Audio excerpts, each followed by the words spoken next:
welcome to the Sunflower Socialist channel. I'm doing a little stream today instead of my usual podcast that I might do, and when I say usual, I realize that I have a very erratic upload schedule. But as you might notice, I'm also trying to test some things out. Got a new webcam right there, and I now have a green screen here, which is a little messy because this is actually a Karl Marx piggy bank, but it's kind of blending in, and so is a part of my shirt and my hat, I should note. That was unintentional, but it's the limits of the technology that I have. So yeah, I hope everyone is doing fine and is well and healthy during this crisis. But I don't really want to talk a whole lot about that today. What I really want to talk about, and I need to pop out the chat here so I can see that later, is this recent article that was posted on the DSA Socialist Forum that's caused a bit of a stir. So the article in discussion here was held against Campism, and it's about well, not necessarily DSA, but about internationalism in general, and it was tweeted out on DSA's official social media, and it's caused quite a bit of a stir, and so I want to talk about that. So to start off with, what is Campism? Broadly defined, it's a concept in socialist thought about international relations, which according to the article, and I think it's a pretty good definition that it gives, is an approach that views world politics from the standpoint that the main axis of conflict is between two hostile geopolitical camps, the quote-unquote imperialist camp, today made up of the United States, Western Europe, Saudi Arabia, and Israel, or some such combination on one hand, and the quote-unquote anti-imperialist camp of Russia, China, North Korea, Syria, Iran, Venezuela, Cuba, and other less industrialized nations on the other. The imperialist camp is generally defined as all the former colonized nations, especially all avowedly anti-imperialist governments in the global south. The ideology has been a hallmark of political currents defining themselves as Marxist-Leninist, though others who don't identify with the term also embrace it. Now, I'm not going to give my opinion on this take right away. I'm going to start by just going over what it is, really. But the idea really stems from a branch of Trotskyism called the Third Camp, which was developed by American Trotskyist Max Shachtman after the German and Soviet invasions of Poland in 1939.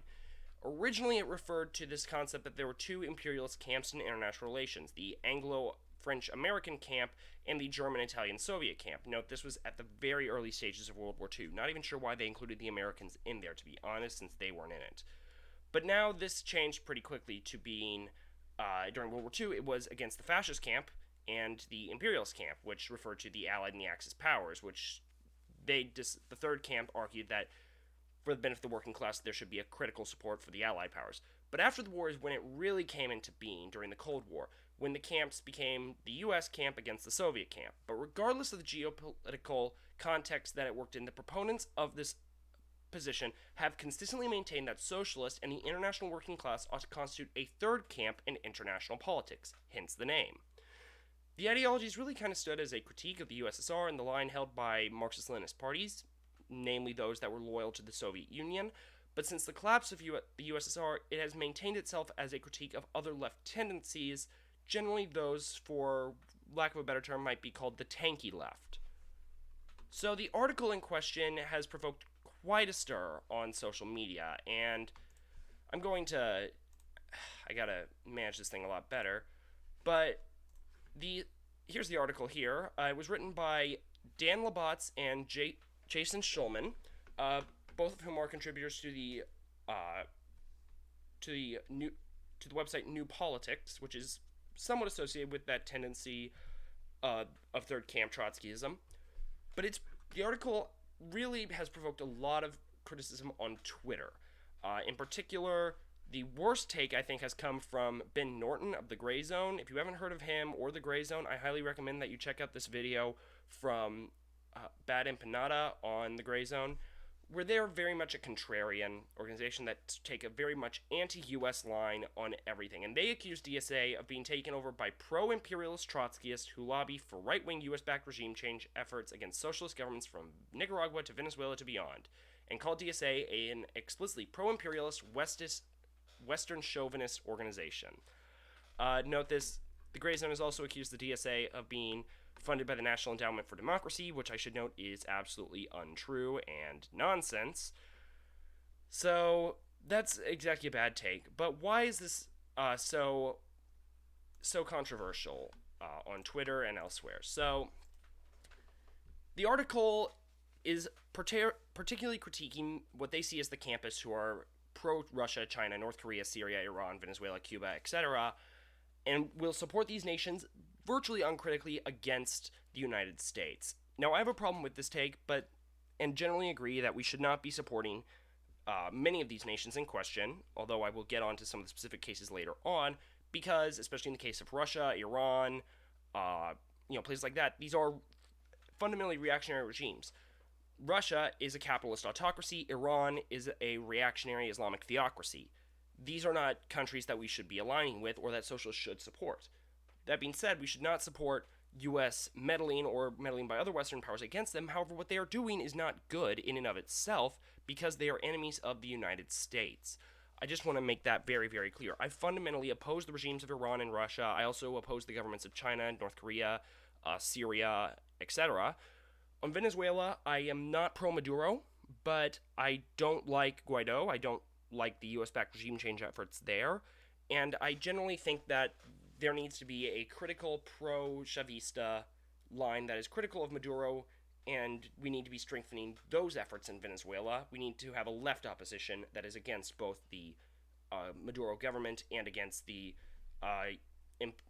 pro imperialist opposition. And with Cuba, I am very critical of some elements that their government have shown, their authoritarianism in that country. However, I believe that they have shown very positive things, and I support them fully against U.S. imperialism, and I think they are reforming in a very positive way. So I want to make that clear. But why is this article so controversial? Well, a lot of it stems from the fact that it is very much a sectarian article within the DSA. Is a lot of it. It does single out some tendencies of the DSA in particular, saying so much as Campism, somewhat surprisingly, considering the organization's political lineage, now exists even within parts of the DSA. That, I think, was a line that should have made the editors of Socialist Forum reconsider publishing it in the first place. That sort of internal party criticisms should not be published in a official party website, even if not all the articles represent the views of the organization as a whole. The organization doesn't have a line, necessarily speaking. So that is, a very problematic thing in and of itself. That being said, I don't think that a lot of the criticisms that the article has been getting are valid. The Ben Norton ones are probably the worst example of it, where it says, oh, clearly DSA is just an imperialist organization itself. But I think that it is exposing a tendency that is problematic, that the article is attempting in a less than positive way to critique, and that is what he calls the campism, and those tendencies affiliated with the tanky left. I think a lot of it is just can't really even be called campism or anything like that. I think it's just contrarianism at the end of the day. And again, Ben Norton and the Gray Zone Project are like the worst examples of this. But in general, it's this idea of whatever the U.S. does is bad. Whoever is against the United States, therefore, must be good. That's a very uncritical way of looking at the world. And I think that is just bad politics in and of itself. Having an ideology, having a viewpoint doesn't give you all the answers about problems in the world. It's not as simple as that. Your ideology gives you a way to view the world. It's a lens through which to analyze and understand situations going on around the world. But it doesn't mean that you have all the answers off the bat, and it doesn't mean that you can just take simplistic solutions and simplistic positions based on that understanding of the world. And that's the problem I think I have with campism in general. I think it's just, at the end of the day, a contrarian thing. That being said, I think that a lot of the criticisms of the article aren't merited because they assume that if you are critiquing China, North Korea, Syria, Iran, Venezuela, Cuba, etc., therefore you must be pro-U.S. efforts to undermine these governments. That's not a position that is valid. It's effectively the inverse of, if you oppose U.S. intervention in these regions, therefore you must be supporting these governments. That's just nonsense. Being anti-imperialist does not mean you must support these regimes. And especially in the cases of places like Russia and China, they're not, anti-imperialist regimes. Russia and China are engaging in imperialism themselves. China in particular, in Africa and in the Pacific Rim, we are seeing a lot of those sort of imperialist efforts by their government, because China is not, regardless of what they call themselves, actually a social state. They're state capitalist at the end of the day. They are, you can't even call them a degenerated worker state or bureaucratic collectivist or any of these other terms. At the end of the day, they are capitalist. Like they have with their stock market and all these other things. You can't really meaningfully call themselves a socialist society or a socialist state or anything like that. It's utterly ridiculous that there are people on the left who support China, in my opinion. So that's it. I do agree with the article's sentiment that we need to be promoting the ideas of an injury to one is an injury to all, and workers of the world unite at the basis of our foreign policy rather than the enemy of my enemy is my friend. I agree with that. However, I do think that that position alone is not fully sustainable given the complexities of international relations. At times, you do need to align yourself with people in global conflicts. And I think for governments like Venezuela and Cuba, when they are under attack, therefore they do have to align themselves with other regimes that may not be socialist simply because they are rivals, because that is just frankly survival. I am taking somewhat of a realist take, and I would actually argue that, Campism has some similarities with the realist school of international relations in that the fundamental goal of any nation state is to survive, and they are putting nation states at the basis of their political analysis. So I think there is some validity to Campism in that regard, and that it does relate to this broader school of thought in international relations. However, I don't think that that can justify the absolute support that some socialists, and the uncritical support that some socialists give to these governments and these regimes. I fundamentally do not believe that we should be supporting in any way the Syrian government, for example.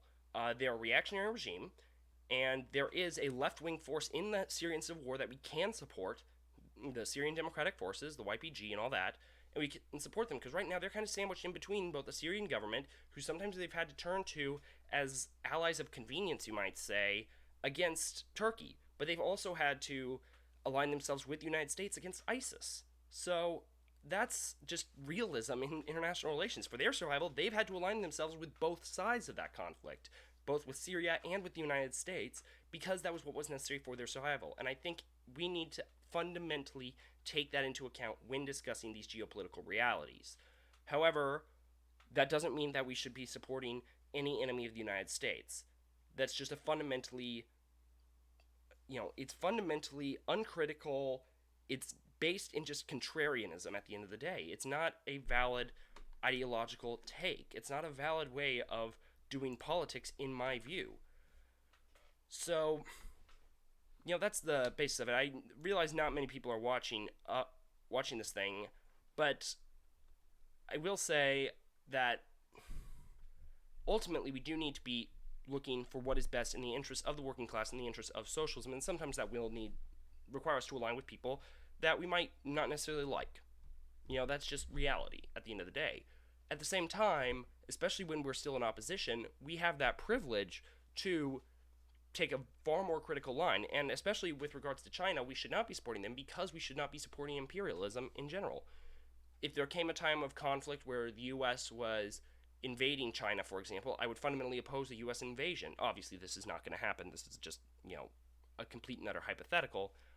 But we need to support the working class, and there are working class movements in China. There are socialist and Marxist and trade union organizations organizing in China that are being suppressed by the Chinese government, and we can't just deny the atrocities of the Chinese government against the Uyghur community, against the Tibetan community, and against other political dissidents, because they are, it would be benefiting the U.S. narrative, for example, in regards to human rights in China. The fact is, there are human rights abuses in China, and we need to be very clear about it. Now, there are alliances that we can build, as the article links to, with Middle Eastern and North African socialists, and we can unite with them and organize with them together against both U.S. imperialism and the injustices in their respective nations, and I think that's what we need to be doing. So, that's just the general take that I have on this whole criticism, and I don't think it needs to be blown up as much as it is. I will also say DSA did make a crucial mistake on social media by tweeting out the article. I'm not even sure they should have published it the way it's written. And I will also just note Dan Labatz is not is somewhat of a polarizing figure within the DSA, especially within the New York chapter. And I don't know much about it. Having met him, you know, he didn't seem like a terrible person, but I disagree with him on things. He was very critical of the Cuba resolution at the convention, which I supported. I supported the joining the national network on Cuba, but he was very against it due to human rights abuses there. And I get that take, and that was a concern that I have.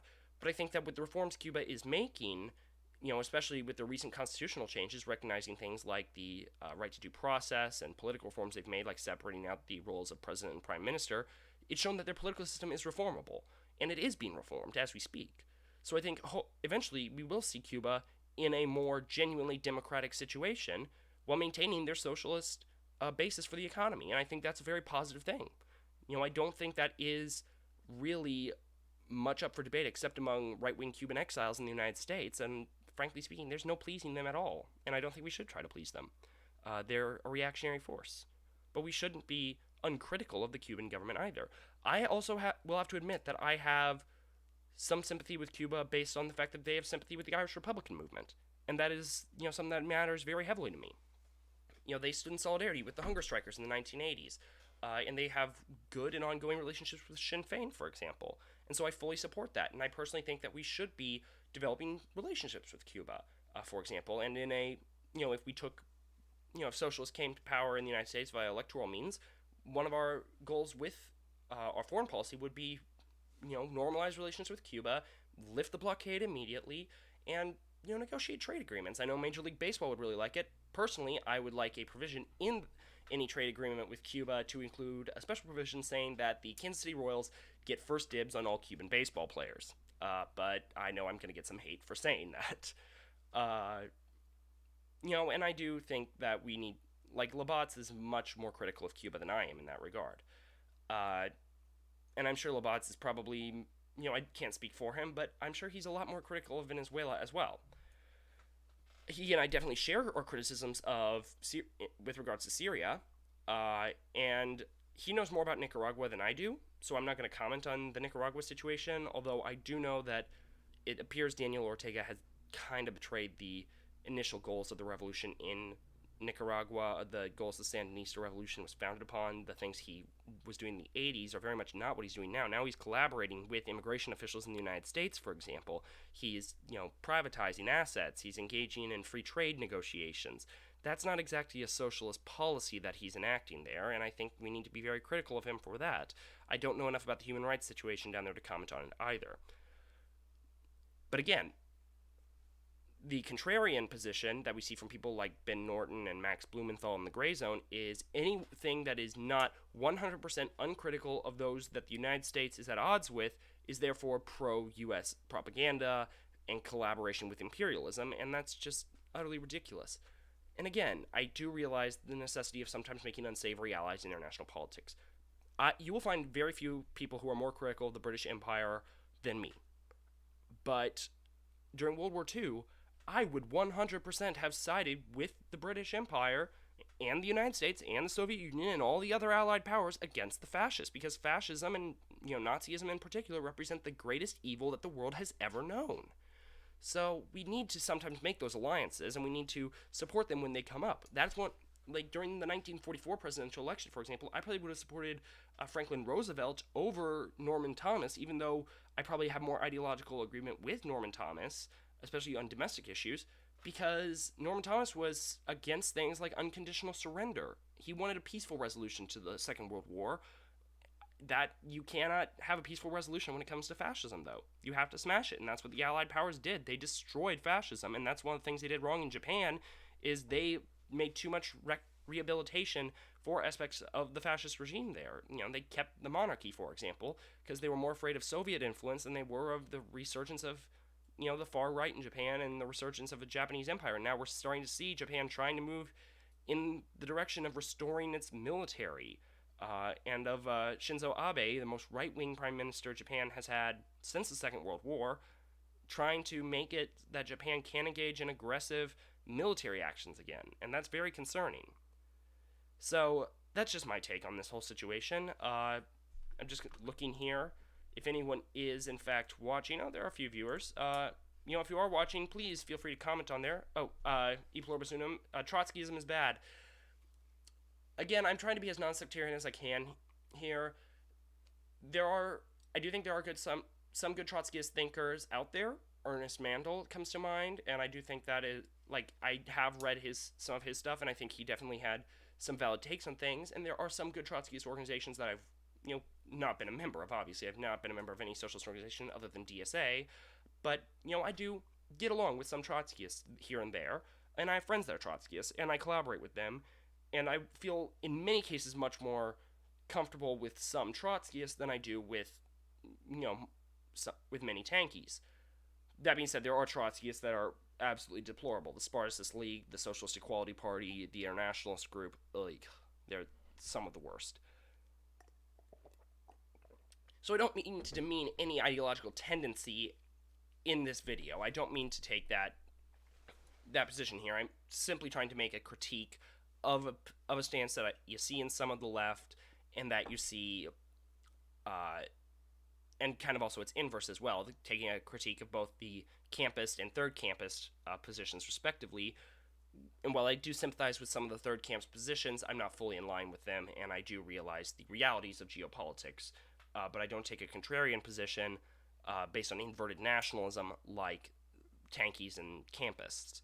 So it's weird. Within the socialist movement, I'm kind of a centrist. It's very strange. Sometimes I'm kind of sandwiched in between the more moderate reformist tendencies and the more radical left-wing tendencies at the same time. I consider myself a radical leftist, but even within it, there is a spectrum within that as well. So it can be kind of strange for me at times. That's the nuts and bolts of my position so far, and this is actually going quite well. I'm sorry I started this whole thing late, got caught up doing something else, but I hope everyone out there is healthy and safe, and I hope you all manage through this. I am struggling to manage through this crisis myself, but I hope everyone else out there is doing well. Thanks so much. Solidarity.